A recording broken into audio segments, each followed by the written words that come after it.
When I opened my eyes, the sterile white of the hospital room was the first thing I saw, and her face was the second.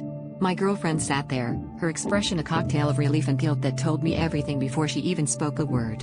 You know that moment when all the puzzle pieces fall into place, and you realize the picture they form is something you never wanted to see? That was me, right then. She whispered apologies, tears streaming down her face, telling me how her ex had never really let go, how he had shown up out of nowhere, and how she had thought meeting him one last time would finally end things. The room spun, not from the myths but from the truth unraveling in my head. She'd kept seeing him, kept entertaining the idea that he might change, even as we built what I thought was our future. And now, thanks to her misplaced hope or unresolved feelings, I was lying here with a concussion and a couple of fractured ribs. The irony hit harder than the car that forced us off the road.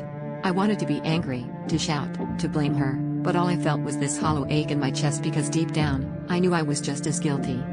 I had ignored the signs, the late-night calls she dismissed as spam, the way she sometimes seemed miles away even when she was right next to me.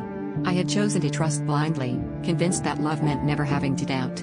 But love, as I was learning the hard way, is about knowing when to ask the hard questions and when to listen to the answers you don't want to hear. We were in this mess together, tangled in a web of lies we both helped spin. And now, with her ex in police custody and our future uncertain, we had to decide if there was anything left worth saving.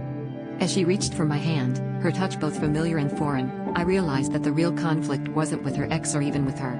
It was with myself, with the part of me that wanted to forgive and forget, to fight for us despite everything, and the part that screamed to walk away and never look back.